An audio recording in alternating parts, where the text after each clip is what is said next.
James chapter 1 verses 6 and 7. Hinoon papangayua siya diha sa pagtuo sa walay pagduha-duha kay siya nga nagduha-duha sama sa balod sa dagat nga gitulod og gikuso-kuso sa hangin. Ayaw pahuna-hunaa ang maong tawo nga siya makadawat og bisan unsa gikan sa Ginoo. Usa ka tawo nga duha ang nahuna dili kasaligan sa tanan niyang pamaagi. Ang Dios sa panalangin sa iya nga pulong. Dunay mga gisgutan ta last Sunday nga mga rason may nganong ato ang pagtuo diha sa Ginoo gatay og man. Nganong ang atong pagtuo diha sa Ginoo gaatras-atras man kini tungod sa lain-lain na mga rason nga maoy nakapatayog niini. Now, sa ato nga paghisgutan karon may tungod kini sa corrections for wavering faith. Pagtama o pagsakto sa nagatayog na pagtuo diha sa Ginoo. Kay kung dili nato ni sa i-correct basin unya og madaog ta sa ato ang wave na pagtuo o basin unya nga mawad-an na gitag salig sa Ginoo. Basin unya ang ato ang pagsalig ato na lang ihatag sa atong kaugalingon kay mas nahibaluman kita sa ato ang mga kaugalingon. Now, corrections for wavering faith. Pangutan-a ang imong kaugalingon may tungod niining sumusunod. Una, where are these thoughts coming from? Asa manigikan ng mga panghunahuna nga diin nakaapekto sa imuhang gawave na pagtuo diha sa Ginoo. Do na ba mo ideya kung asa gikan kini na mga panghunahuna nganong wave ang imuhang pagtuo diha sa Ginoo? Now kini antiman ang pinaka goal ni Satanas is kanang ipahimutang o iyang ibutang diha sa imuhang hunahuna ang usa ka pagduha-duha nga mga panghunahuna. I-instill niya diha sa imuhang mind ang maong nga doubts aron nga ikaw magaduha-duha na sa pagtuo diha sa Ginoo. Now, ikaw pa, when this happen, we should go directly to the Word of God to strengthen our faith in Him. Si Satanas, ang iyahang kinaiya nga isa sa atong gisgutan is ang iyahang pagkabakakon o ang iyahang kanang accuser. Si Satanas, accuser siya o bakakon siya. Now, ang iyahang goal dira sa ato ang kinabuhi is kanang i-instill niya o i-inject niya dira sa atong hunahuna ang usa ka hunahuna diha sa pagduha-duha. That's why mahadlok na ka nga musalig sa Ginoo kay gaduha-duha na ka. Mahadlok na ka nga muduol, mudangop sa iyaha kay gaduha-duha na ka. Isa sa mga goal na ni Satanas. Kay pag medyo tagilid na gani ang imong faith dira sa Ginoo, medyo dili na gani 100% ang imong pagsalig diha sa Ginoo. Murag kanang dako nagnisis sa tanas ana kay dako na kayo og tsansa na wala na kay lain na saligan sa imong kaugalingon kundi ang imo na lang yung kaugalingon. Now, kung kini man mahitabo diha sa imong kinabuhi, baliki dayon ang pulong sa Ginoo. Kay ang pulong sa Ginoo mao maghatag kanato kanimo og kusog aron nga ikaw mulig-on sa imuhang pagtuo nganha kaniya. Isa sa mga i-instill ni Satanas diha sa atong nahuna is kining ato abitong mga nangagi na mga kasaypanan nga nahimo, ilabi na gid katong wa pa ta nadakpan sa Ginoo nga grabe ta kabuluyagon.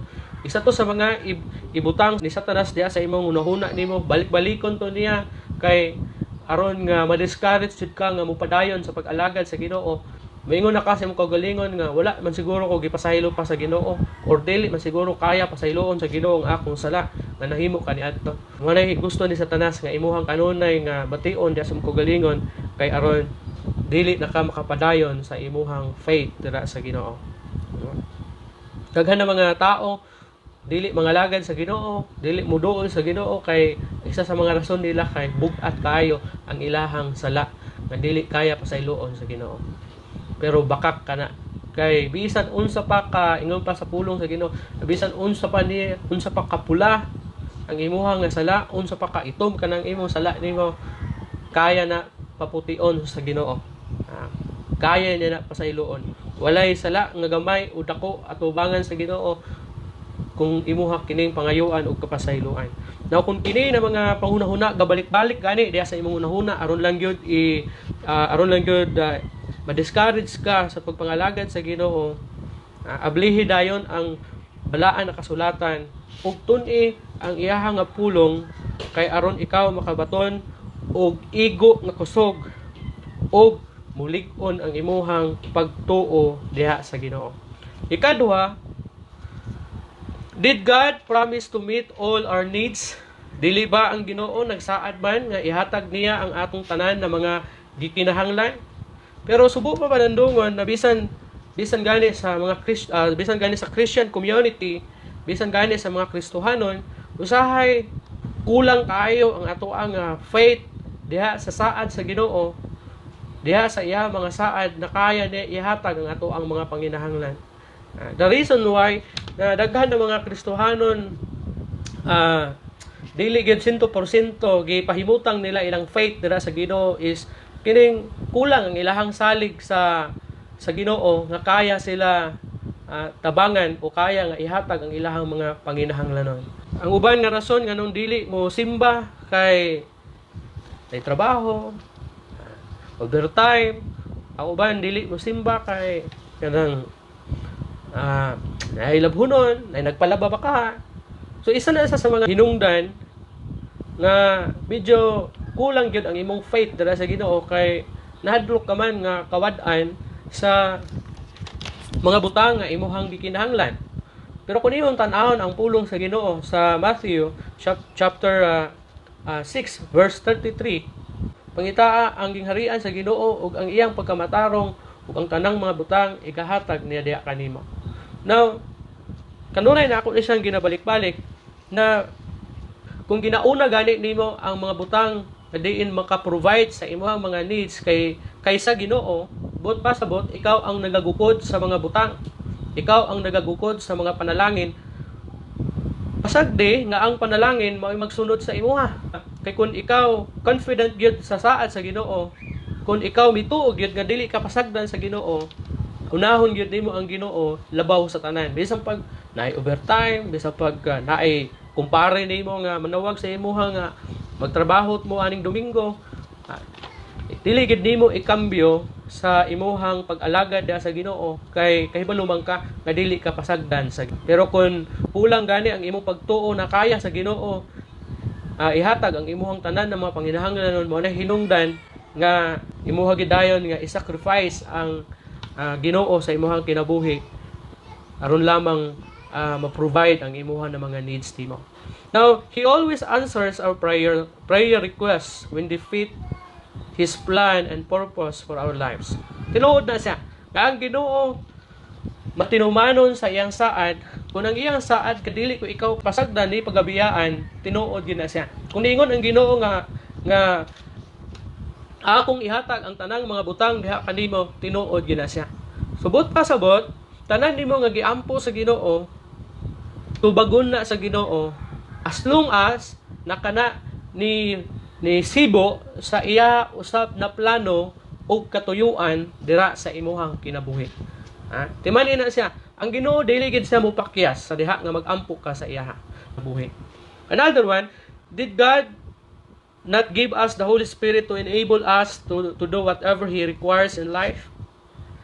Dili ba ang Ginoo naghatag man og balaang espiritu aron nga mutabang kanato sa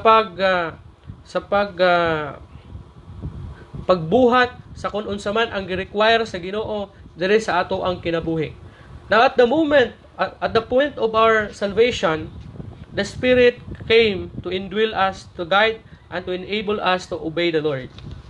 Sa diha nga gidawat nimo si Jesucristo diha sa imong kinabuhi, ang Espiritu usab mitungha og nagpuyo usab diha sa imong kinabuhi o nipuyo diha sa imong kinabuhi aron sa paggiya kanimo aron ikaw makahimo sa pagtuman sa Ginoo. Pero sa laing nga panghitabo sa kinabuhi sa tao, daghan man noon mga Kristohanon nga wa na mao ang ilahang pagpangalagad sa Ginoo. Kristohanon naman naunta pero samot na hinuon kabuluyagon diha sa Ginoo.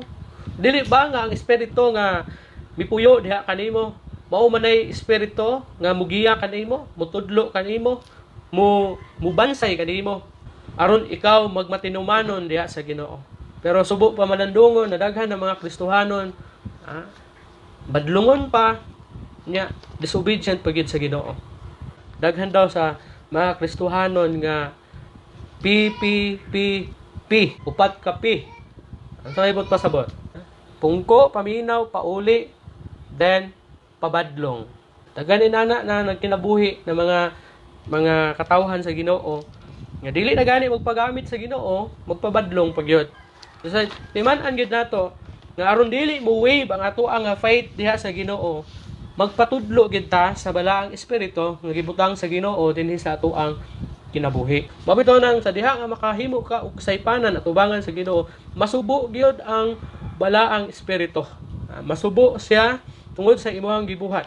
So, tungod sa kasubo, siya konbikta sa imuha aron ikaw maghinulsol sa imuhang mga sala nga nahimo. Pero kung ikaw dili magapaminaw sa balang espiritu nga nagatandog diha kanimo, basin wala gid siguro ang Ginoo diha sa imong kinabuhi. Kaysa diha nga gidawat nimo sa Kristo sa imong kinabuhi, ang trabaho sa espiritu nga mitungha diha kanimo, maunay mo tabang mugiya kanimo aron ikaw magmatinumanon sa Ginoo. Another one is anything too hard for God. Aduna ba'y lisod para sa Ginoo? Aduna ba'y lisod alang sa Ginoo? Now the answer is no. Wala. Walay lisod para sa Ginoo. But that does not mean He will remove all pain or want from our lives because He knows exactly what difficult situation are needed to make us in a person He wants us to be. Walay lisod para sa Ginoo. Pero dili bot pasabot na iyahadayon nga tanggalon ang tanan na sakit na imong gibati diha sa imong kinabuhi. Kay kahibaluman ang Ginoo kung unsa gyud ang makaayo nga kanimo. Na sometimes ang Ginoo i-allow niya ang kalisdanan sa atuang kinabuhi or i-allow niya nga kita masakitan or aron makuha niya ang atuang attention. Kay tingali wala na tay pagpakabana nga kaniya. So sometimes dili nato masabtan ang pamaagi sa Ginoo. Usahay questionon pa nato ang Ginoo nga nganong gi-allow man nimo Ginoo nga bation nako ni siya or mahitabo ni sa kuha o sa kuang pamilya. Usahay maka-question ta na sa Ginoo. Pero nahibalo ang Ginoo kung unsa ang makaayo para sa imo. Makaingon ka nga murag sobra na magiging nahitabo sa kuha. Murag sobra na gid Ginoo kining sakit na imong gihatag gani kanako. Kining kasakit na imong gitugutan na akong masinatian Ginoo.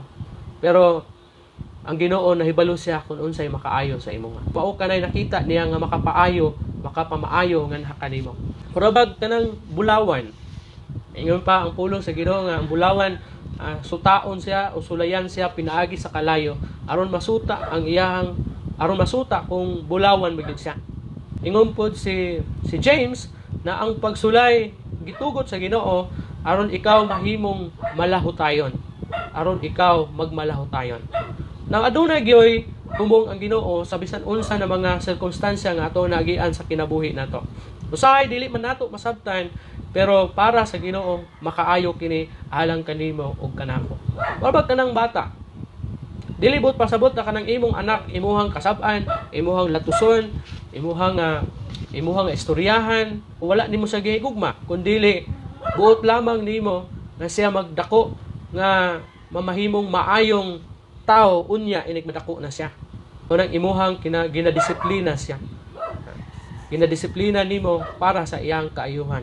Wala man siguro ginikanan nga nagunahuna nga disiplinahon nako ang ako ang anak nako kay aron magrebuild din sa kuha. Kundi ang imo gyung hunahuna nga disiplinahon nimo imong anak kay aron magdako siya nga usa ka maayong tawo. Kanang sakit na imong gibati. Sakit balatian man na siya, problema ba na siya, kawaladon ba na siya nga din nakahatag kanimo og kasakit diya sa imong gibati. Ang Ginoo nahibalo kung unsa usab ang makaayo diha kanimo. Mao nay buot pasabot sa Ginoo nga naa say himuon nga medyo dili makaayo diha sa imuha kay aron lang na kay realization sa imong kinabuhi nga bation nimo nga nagkinahanglan diha kag Ginoo diha sa imong kinabuhi. Tingali karon ng mga panahon na nagunahuna ka nga importante nga dapat gid ay palanggaon ang kinabuhi. Kay mubo ra gid ay ang kinabuhi.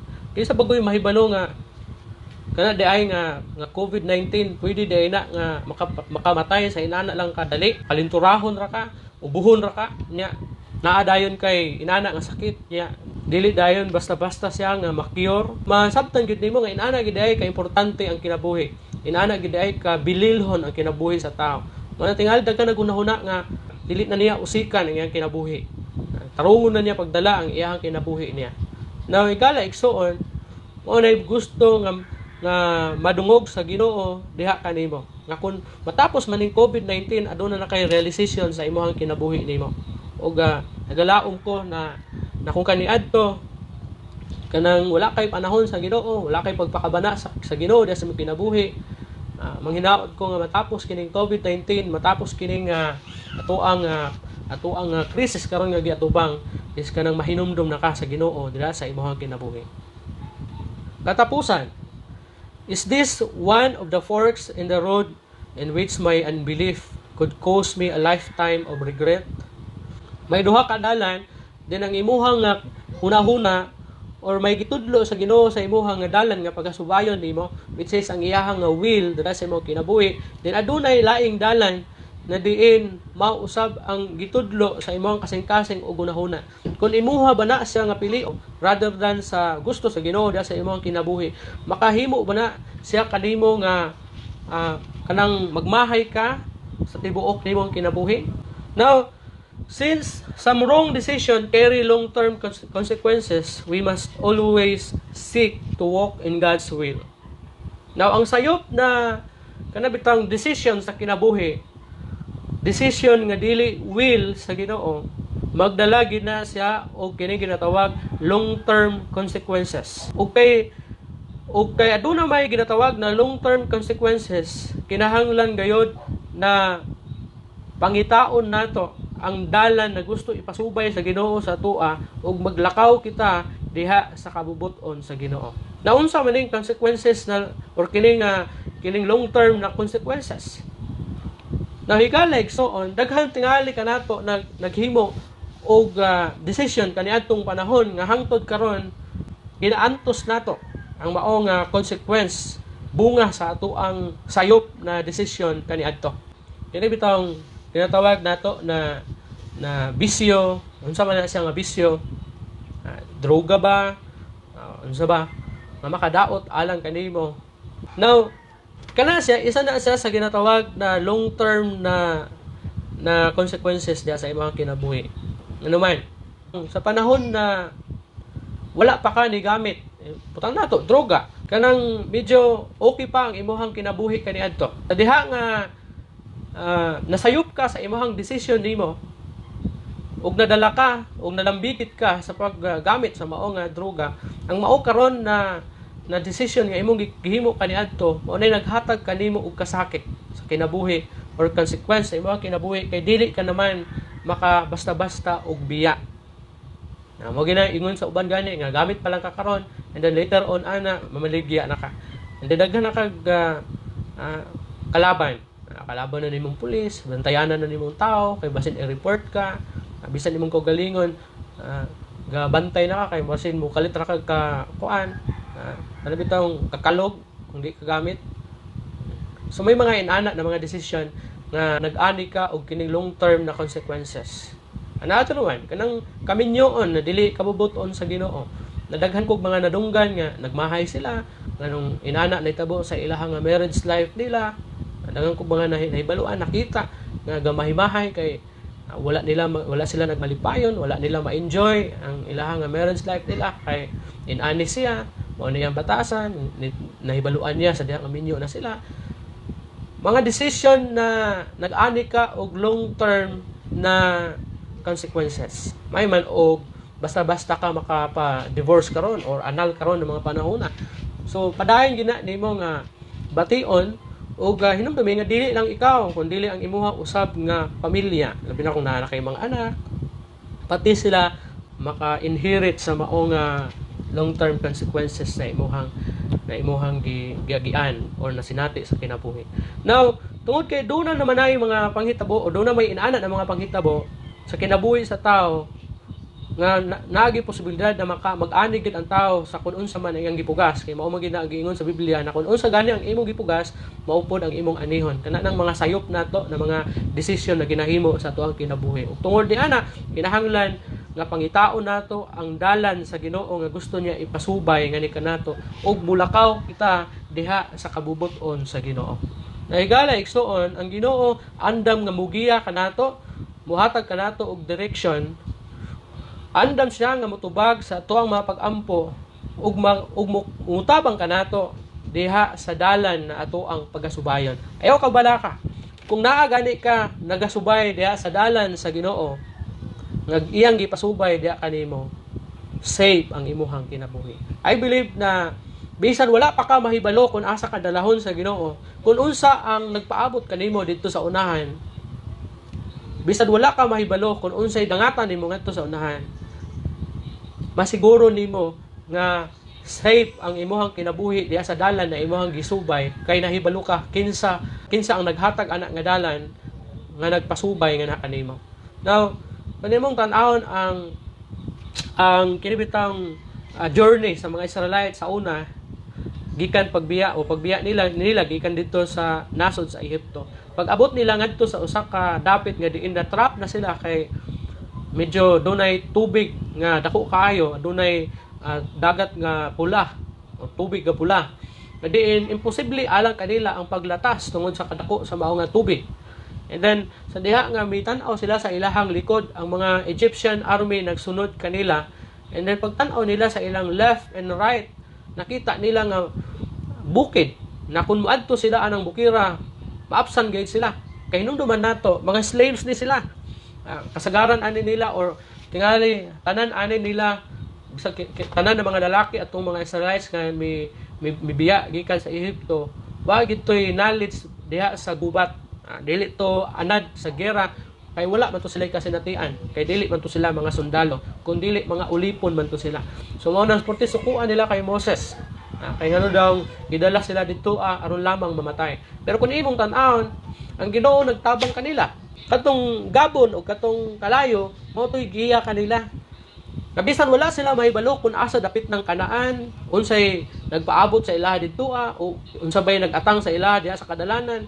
May padayon sila sa ilahang panaw uban sa leadership ni Moses tungod sa gabon o sa kalayo nga nagagiya kanila adlaw o gabi. Pag gabi na gani ang kalayo mo imugiya, pag adlaw ang katong gabon mo imugiya sa ilaha. Na inana usab na sa ato ang kinabuhi. Bisan wala ta kahibalo sa dalan nagipasubay sa Ginoo kung unsay nagpaabot sa ato didto the moment na musubay ka na nga dalan, masiguro nimo nga wala gyoy dautan nga mahitabo kanimo kay nahibalo man ikaw nga kana nga dalan is iya kana sa Ginoo. Ug ang magsilbi nga suga or gabon sa ato ang kinabuhi samtang nagasubay ta dihana nga dalan is kining pulong sa Ginoo. Wala namang kay makita karon na gabon or kalayo nga mugiya sa tao sa adlaw ug sa gabi pero adunay pulong sa Ginoo nga pwede nimong mahimong kalayo ug gabon nga mo'y mugiya sa imong kanimo diha sa imong kinabuhi adlaw ug gabi. That's why mahibalo ikaw nga safe ka kung nisubay ka sa dalan na gusto ipasubay sa Ginoo diha kanimo.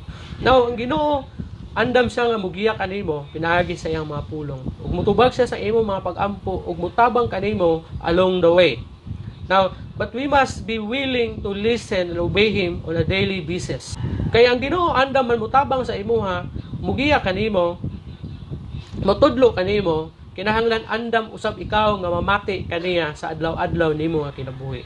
Kay unsaon man nimo, bisan pag ang Ginoo willing sa mutudlo mugiya kanimo pero dili man pud ka gusto nga maminaw o mamati kaniya, wala gyapon mahimo ang Ginoo diha sa imong kinabuhi nimo. Dili ba ta robot, dili ba ta di battery or chargeable, kun dili gihimo ta sa Ginoo nga aduna tay kaugalingon na will. Pwede ta mo decide kung unsa nga to ang gusto nga himuon sa kinabuhi. Ingon pa, therefore, the most important thing we can do is to spend time meditating upon God's words and talking to Him. Mana akong gingon ganina. Ang pulong sa Ginoo magsilbi nga suga magsilbing akalayo o gabon na mugiya sa adlaw-adlaw nato nga kinabuhi. Pero kinahanglan willing ka nga magpatudlo. Labaw sa tanan, magampo gid ka sa Ginoo. Mangayo gid ta kanunay og kaalam or tabang sa Ginoo aron dili ta masaag sa dalan na gusto niya ipasubay sa tuwa. Kay basin unya ni subay ka karon tapos kay kulang kag pagsalig sa Ginoo, kay wala na kay ampo-ampo, wala na kay basa-basa sa pulong niya, nasaag ka. The scriptures keeps us on track when everything else in our lives tempts us to distrust the Lord. Pulong sa Ginoo, maoy mo tabang kanimo, mugiya kanimo, kung maabot na gani ang panahon na kanang medyo mutayog na ang imong faith diya sa Ginoo, naadayon ang pulong sa Ginoo nga mo remind kanimo. Pero ang pinakanindot nga may tabo sa imong kinabuhi, kung ang imuhang faith muling gani diha sa Ginoo ug diha sa iyang gisulti nga kanimo pinagi sa iyang pulong, dili lang ikaw makasubay sa dalan na gusto niya ipasubay nga kanimo, kundi mutubo pagid ikaw nga lig-on dira sa imong pagtuo sa Ginoo. Unang importante gyud nga gabasa ka sa pulong sa Ginoo, then gaampo pud ka sa iya matag karon og unya diha sa imong kinabuhi. May tabo ng tanan na blessing nga ihatag sa Ginoo unta diha sa imo nga kung ikaw wag matinumanon sa iyang pamaagi. Kung ikaw mutuman sa iyahang mga sugo o mga mando diha kanimo.